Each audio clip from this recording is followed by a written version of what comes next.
Salve, Sextano! Tudo bem com vocês? Tudo certo? Espero que sim. Mais uma aula de geografia. Se você está acompanhando lá no Moodle, tudo certinho, que é meu aluno, tá vendo que eu fiz uma tarefa na última aula sobre recursos minerais e recursos energéticos. A gente vai estudar isso nas próximas aulas, provavelmente até o final do ano a gente vai estudar mais sobre isso. E vamos começar pelos recursos minerais. Para começar pelos recursos minerais, o que você vai fazer? Você vai pegar seu livro na página 96, beleza? Pegando o livro na página 96, está lá o uso dos recursos minerais. A gente começa pelos minerais, que é mais rápido e mais curto, são 2 aulinhas, e depois a gente vai para os energéticos, beleza?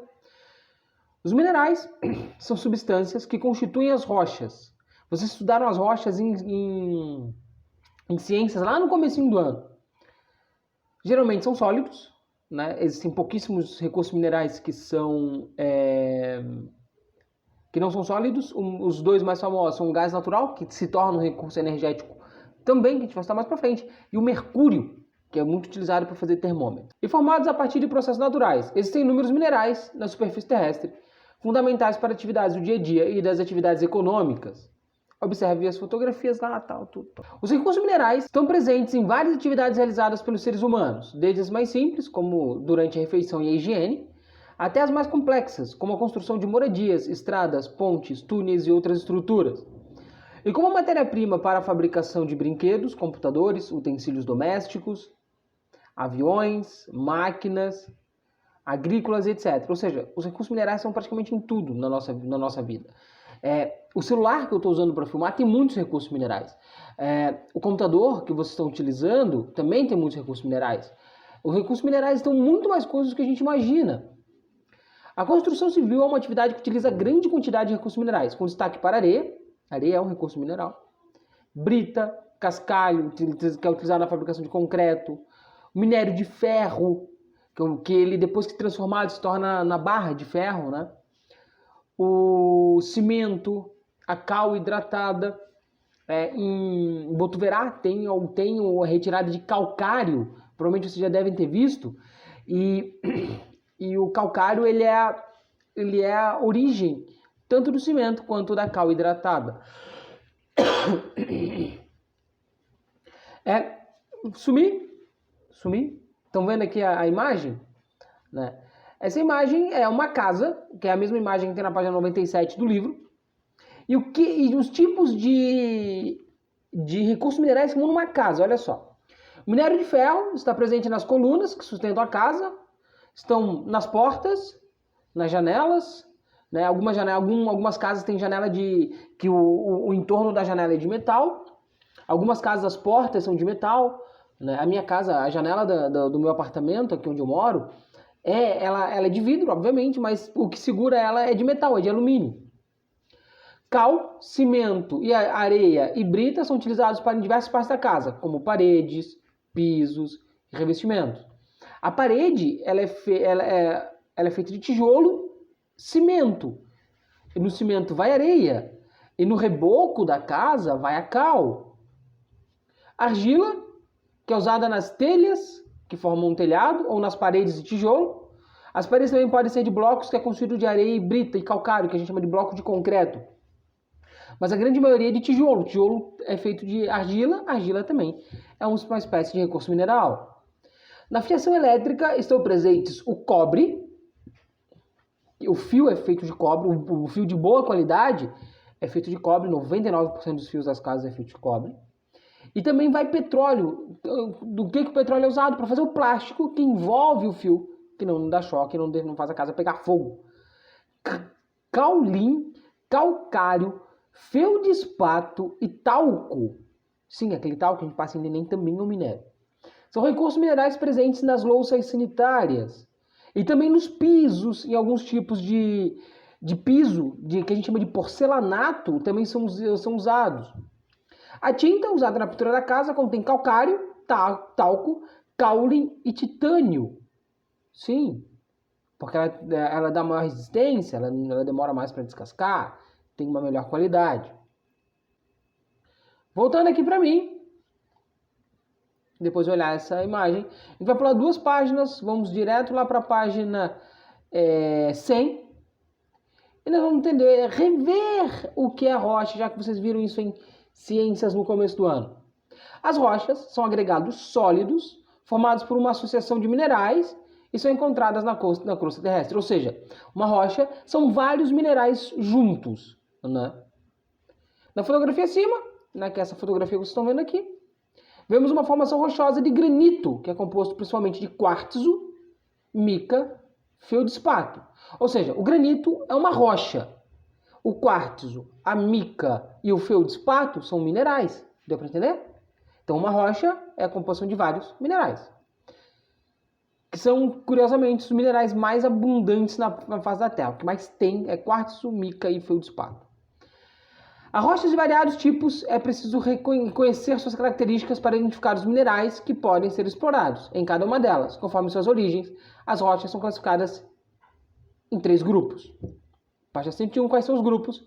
Rochas magmáticas ou ígneas. Eu gosto de usar sempre a palavra magmática porque é uma palavra mais comum do nosso dia a dia. Né? As rochas sedimentares e também as rochas metamórficas. Eu vou falar rapidamente sobre as 3, porque vocês já aprenderam, eu estou partindo do pressuposto, vocês já aprenderam isso em ciências, eu sei que vocês já aprenderam isso em ciências, porque os meus alunos, tanto a ProKelly quanto a ProPaula, eu tenho certeza absoluta que já ensinaram isso para vocês. Rochas magmáticas ou ígneas são formadas a partir do resfriamento ou solidificação do magma disponível no manto. Quando ele sai do manto, principalmente através de vulcões, tanto para fora, que são as extrusivas, ou que são formadas dentro da crosta terrestre, que são as intrusivas, elas, depois que resfriam, aquele magma líquido, magma nada mais é do que rocha derretida, quando ele solidifica, quando ele volta a ficar sólido, ele se transforma em rocha. Né? Aqui você tem 2 rochas, que são as mesmas das imagens da página 101. Você tem o gabbro, que é uma rocha intrusiva, que é essa mais pintadinha, tá vendo aqui? A número 1.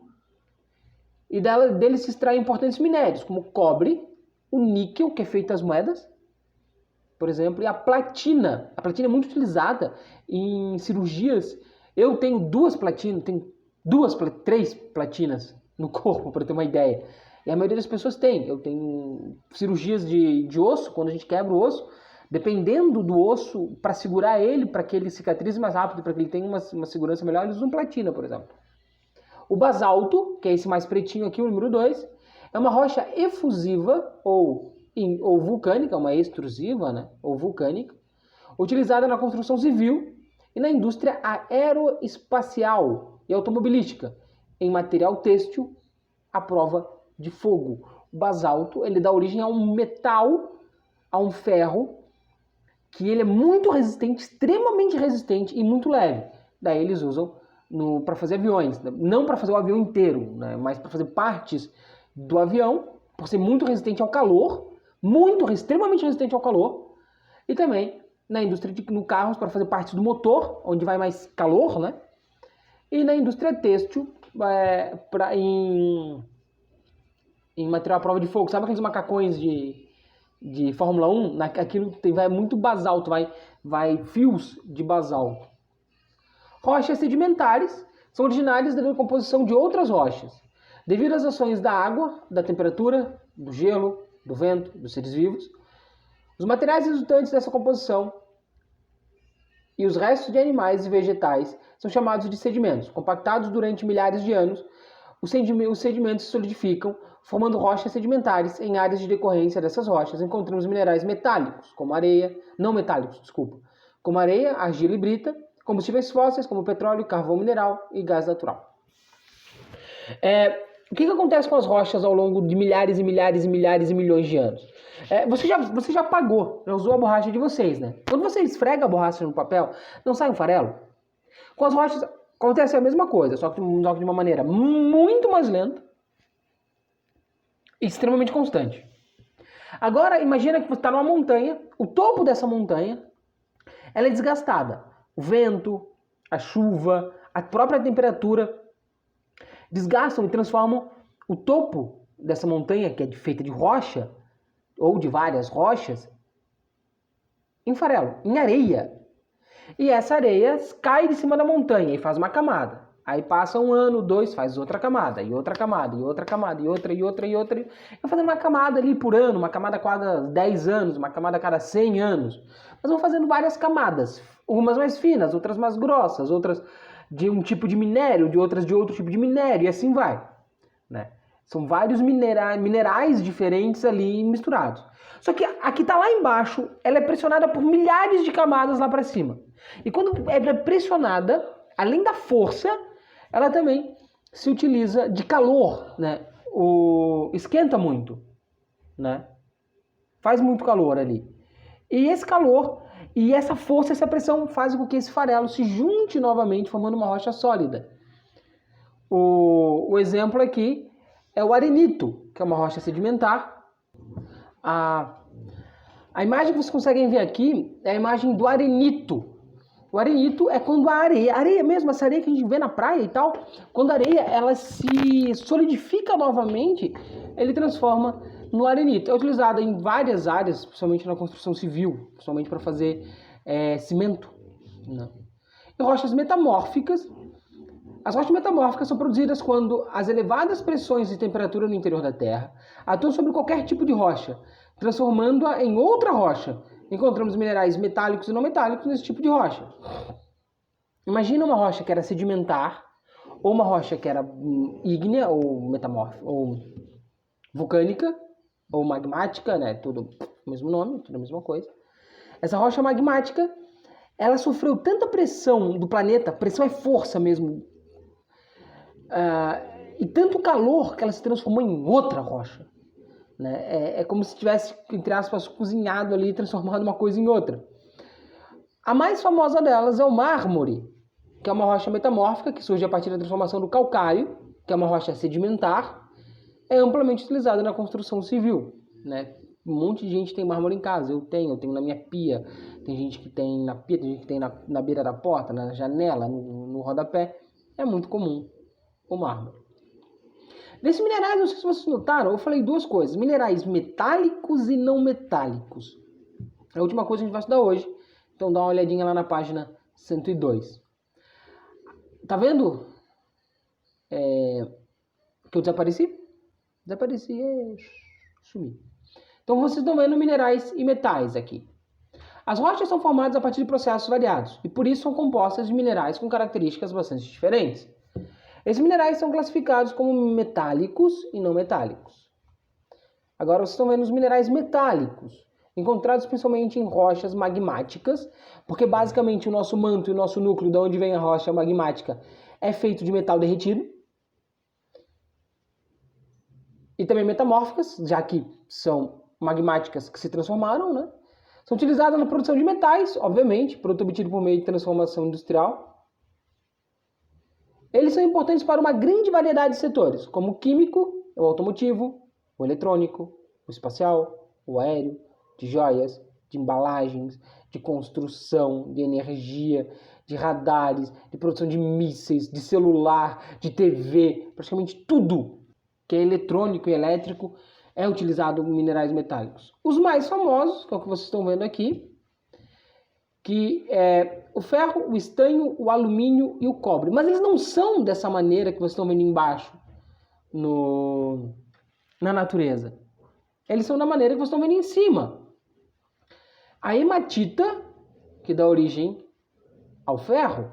A cassiterita dá origem ao estanho. A bauxita, que o Brasil é um dos maiores produtores do mundo, dá origem ao alumínio. A calcopirita dá origem ao cobre. Você não vai achar uma barra de metal lá no meio das rochas. Naquela rocha tem dezenas de minerais. Um deles é a hematita. Né?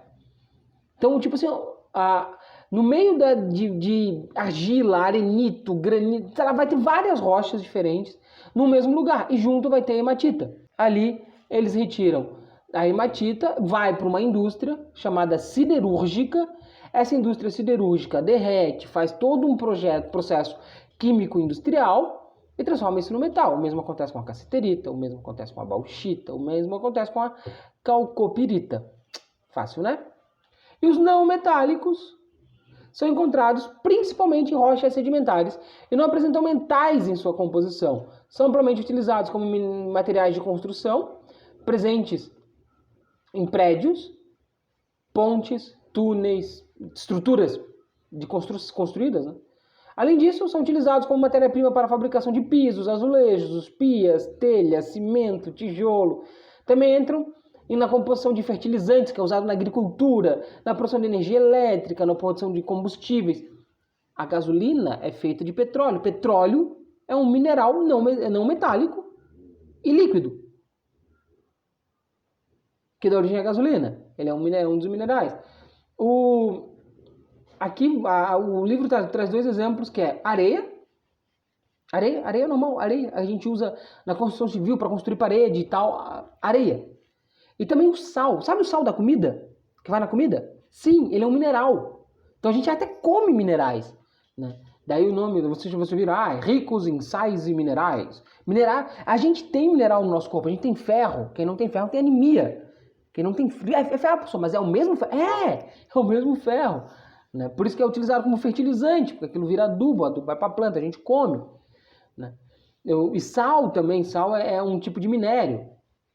E aqui eu sumi de novo, e você nota que, curiosamente, não é só um tipo de material, né? De minério que dá origem ao não metálico. Ó. Argila e o calcário juntos dá origem ao cimento, que é utilizado para dar liga entre peças de alvenaria e na fabricação de concreto.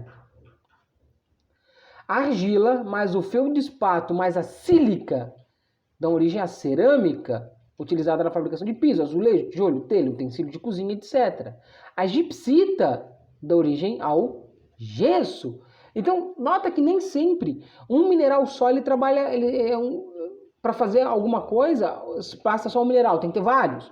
Né? O mesmo acontece com os metálicos, mas isso é outra história. Então, agora que você sabe o que é mineral, o que são minerais, da onde eles vêm e que tipos eles são, metálicos ou não metálicos, façam tudo o que eu pedi no Moodle, façam toda a tarefa e até a próxima.